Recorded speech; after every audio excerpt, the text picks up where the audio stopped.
All right, it is time for some Kindle pickup. See, I made a Kindle one. Yay! Uh-oh. My family, if you do something twice, it's tradition, so I think this is now officially tradition. We'll see how long the tradition lasts. Hey everyone, it is Shannon, and I am going to be sharing my Kindle purchases for the month of February. Yes, I know we are now quite in the middle, maybe even past the middle of March, but still, I still thought it would be fun to share these titles and hear what you think about them and, see how things go. Because just because I don't have something physical to share, I think when we buy stuff electronically, we don't always feel like there is a way to share what we're talking about, but there is, because here we are. We're doing it in this moment. So, yeah, let's get started and take a look. Actually, before we get started in the February titles, I thought I would just check in on January and see how I did with that because I picked up 12 things in January, and at the time I had recorded the video, I had read 2 out of the 12, and since then I have read 4 out of the 12, which is a third, and I think that is not bad. 33% is not bad. Within 2 months, that's pretty good. That's pretty good. We'll see how that feels as time goes on. I don't know, but we will see how that is. Okay, so now on to the February titles, and I'm going to start with the guilt-free freebies. And the first one of those is This Side of Paradise by F. Scott Fitzgerald. This one is part of my Perks of Being a Wallflower project, where I'm reading all the books that are mentioned in Perks of Being a Wallflower, and I have already read To Kill a Mockingbird, so this is next one on my list. I have no idea what it's about, and I have no idea how I'll enjoy it, because I've read The Great Gatsby by Fitzgerald, which I loved, and then I didn't enjoy Tender as the Night, so this will be really interesting to see how it turns out.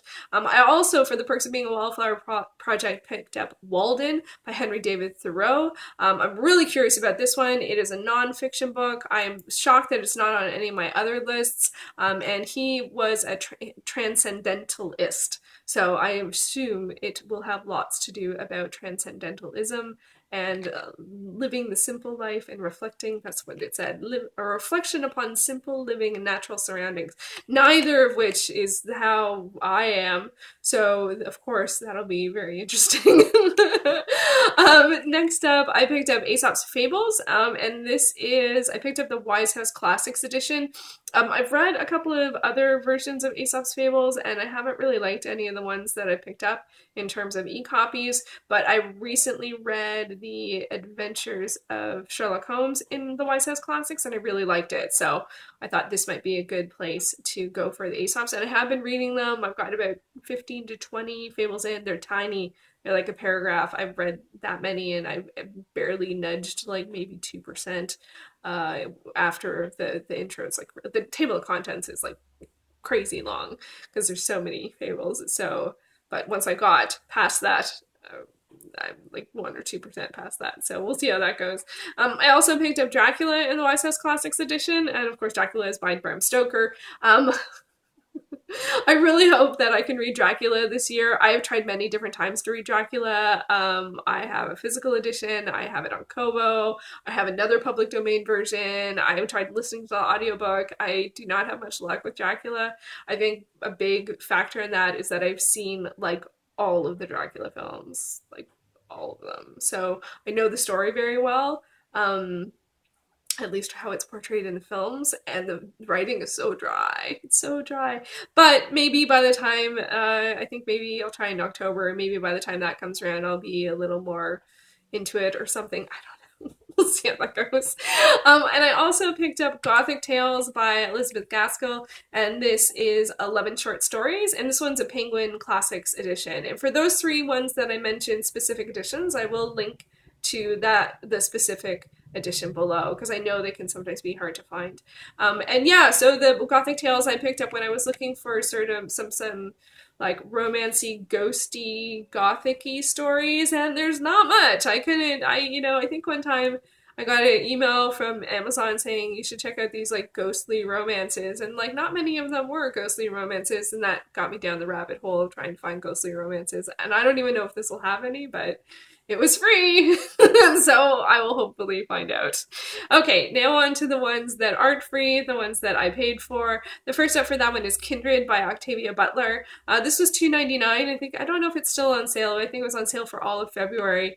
And this one's on the my sci-fi fantasy and weird list. And I also noticed it more recently on Bustle had a list of 25 books from the past 50 years that every woman should read. That was a really great list of books, and I definitely want to work my way through that. And this one was on there. I haven't read any Octavia Butler before, and I'm a little concerned because I really have a hard time reading. I don't enjoy reading books that have a lot of hardship in them, and I have a feeling that it's going to be the case with this one.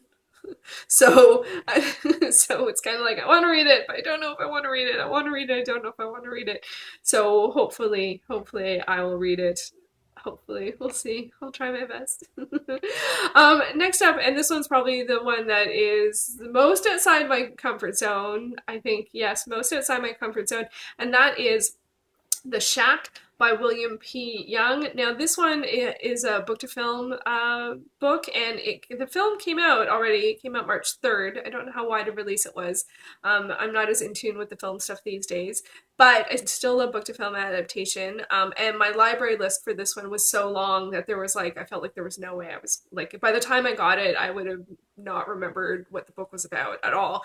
And this one is a little this one's a religious kind of book about someone's personal religious experience meeting God. And I don't know if they mean in person. It kind of gives this vibe that it's in person. And then from reading the intro, not the foreword, but the intro, it sounds like they're talking about an experience that someone they know had. So like a nonfiction experience. So I am very curious about this one, but I think it's pretty controversial.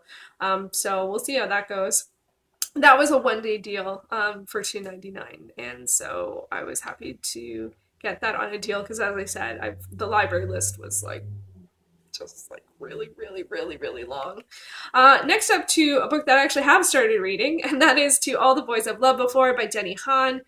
This one was the February choice for the Smart Bitches Trashy Books book club, and I didn't finish it. I'm still reading it actually, and I didn't finish it in time for their live show, but it was actually ended up being a live chat. I thought it was going to be like a streaming situation, but it was actually a live chat. So the chat is available on the website. You can go and read it, but that's a bit different than actually watching a streaming something, even if it's just audio. So I was a little oh, I didn't quite get that that's what was going to happen. So if and when they do it again, I think they're doing the book club every other month. I haven't seen a March title, but I'll keep that in mind because I definitely didn't finish this in time. And I'm not loving the book, to be honest. The book is about a girl who writes love letters to all the boys she's loved before but never sends them, and then they end up getting sent and sort of the aftermath. At least that was the impression that I had going into it. I'm a fair chunk, I'm maybe 8%, 10% into it, and that hasn't happened yet, so that always makes me a little leery, because I kind of felt like this is what it was going to be about, and we haven't gotten there. It's just more about a family, which is fine, but it's not sort of what I anticipated, and I'm just not loving it, to be honest. I think it gets into the category of contemporary, or specifically for this one, YA contemporary, and I don't tend to enjoy a lot of contemporaries, and I don't think I enjoy a lot of YA contemporary. I don't know how many of them I read, so I think maybe I just need to stay away from contemporary. It's just not my thing. I also find it a little weird, does it just mean it's not genre, quote unquote? I don't know. And what's the difference if for regular fiction? What's the difference between fiction and contemporary? With YA, I get that what they're saying is that it's not science fiction, it's not dystopic, it's not fantasy. That makes sense because there's a lot of genre YA titles, but with adult titles, contemporary feels weird. Anyway, I don't think contemporary is my thing. Full stop. So maybe I should have just stopped. Anyway, I don't know if I'm going to keep reading that. I have a suspicion it might just sort of like stay on my currently reading list for a long time, and then it'll just like, just, I don't know what I'll do. I don't know. So if you've read it, let me know how you feel about it, if it's worth sticking it out, because I'm very undecided on that one. Next up is one that I haven't started reading, and this is Synners by Pat Cadigan. This is a science fiction book, cyberpunk. It's not on my sci-fi, fantasy, and weird list, which is weird. I thought it would be, but it is a sci-fi award-winning book, and so I'm really curious to check it out. It's from the early 90s. It's from 91. And I think the Magical Space Pussycats talked about it on one of their shows, so I am curious about it. It might have even been their first one of the really early ones. So I've been hesitant to listen to too much about this one because I want to check it out for myself, so I was very happy to see that it went on sale. So yay for that, because it was $3.99. And then I also picked up Everything by Nicola Yoon, and this has a book to film adaptation. I don't know when is the film coming out? Oh, May. I've already seen images for this, which were like totally spoilery, and I've already started reading this just this week for Readerama. One of the parameters was to read something with an illness, and this features a character that's has the bubble syndrome, like Bubble Boy. She's a bubble girl. She's basically allergic to everything. So I thought I would read it for that. Very sadly, though, I'm very, very soon into the book. It has spoilers for other books. That's just not going to fly with me. It's very clear. Like, it's like, this is a spoiler review for this book. I'm just like, yeah, no. Thankfully I caught it before actually having the book spoiled to me, because to be very frank, I actually really want to read that book, and I want to read that book more than everything. So I'm really sad about that. It has an interesting format in that it's not just writing, but there's also images and stuff like that. And again, this is another YA contemporary, so maybe you just gotta stay away from YA or something. But I'm not. I looked through the table of contents, and I could tell that there were at least 3 more spoilers for other books. And for me, I know a lot of people like. There's this thing about books, like talking about books within books that a lot of people do, and it just doesn't. I just don't like it. I don't like it. I feel like I have needed to read those books before, like, I wish I could have had a prerequisite list, like in school. You can't start this class unless you've read these books, but I don't feel like we should have prerequisites for books. But I feel like it can engage in the conversation, and there's obviously going to be a correlation between that book and this book, but I would anticipate from this book being a YA book, the book that they mention, I don't think a lot of young adult readers would have read. Although ironically, a lot of people are reading that book for Readerama for an illness. So I definitely know that there's a theme and there's tide, and the more that I think about it, the more my brain is going to be trying to figure out the connection between the books. So overall, I'm just going to leave it. So I'm really sad about this. And this is the first time that I bought something on Kindle that I regret, because if I had bought this in physical format, I could just donate it and then feel like someone else could get this. I'm not saying it's a bad book. I'm just saying that I'm really anti-spoilers, and I wish I had known that. But because I bought it on Kindle, there's nothing I can do with it. I can't share it with anyone, and I paid $4.51, which isn't a huge amount or anything like that, but I know that I'm not going to read it, at least not until I've read all the other books that it's mentioned in it, and by that time, I probably am going to be on to other things. I wanted to read this because there's a film and all this kind of stuff. So anyway, that's a bit of like blah, blah, blah, but it does bother me. It does bother me. And so, but it reminds me maybe I should be a little more choosy in what I pick, and, read the little blurbs and stuff, but like when you can read a free sample and stuff like that.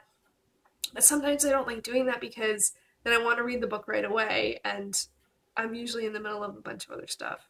Anyway, so yeah, not so much luck on that. So out of those were 10 titles, and altogether it was $17.84, which is pretty good. It's almost exactly what I spent last month. I did want to mention just 3 other things, because I did also get some free books using my Harlequin points, which is great if you read a lot of romances. I'll leave the information on the membership program, because you can answer surveys and submit receipts when you buy Harlequin books, and it's really easy to get free books. And I picked up, in January actually, I picked up To Catch a Stolen Soul by R.L. called Naquin, and this is about a Djinn, like a genie. And I started reading this. I was thinking about reading it for Readorama. I am enjoying it. But it's a bit dark. I probably will read it, but not quite just now. I did finish reading The Asset by Anna Delmare, which I really didn't like. I had some major issues with it. It features sort of a woman on the run and a guy who's come back from the war and is injured, and that their relationship was great, but then some of her backstory comes out and it is horrific, like really horrific stuff, and I was like, wow, I don't want to be reading that. So that was a bit of a downer. But then I also picked up Beth Dranoff's Mark of the Moon, which is the first in the series, and I think it's a new series. Yeah, it's the only first one's out, and it's from 2007. I don't know much about that one yet. It looks paranormal, which, you know, I always like, and I'm really curious to check that out. And those three titles are actually all Carina Press, which is really cool. I like a lot of the Carina Press titles, and it's a sort of subset of Harlequin, and you can use your Harlequin points for like the regular, like Harlequin Presents or Nocturne or Historical or even Mira, as long as it's, I think, under $8.99 or less, you can use your points to redeem for books. So those are the three that I picked up. Started one, finished another, I have another to go. So overall this month I picked up 13 books, and of those I finished one. I'm currently reading two, currently reading three, and I'm DNF'd one. So that's my first DNF. Sad face. One of 13, DNF'd one, currently reading another three. That's not bad. We'll see how this goes. Let me know what you picked up. Let me know what you would suggest reading out of these, and especially if I should keep going with To All the Boys I've Loved Before. I'd really love to hear from anyone who has read that. So, all right, thank you for watching. This was a long one. Talky. All right, thank you for watching.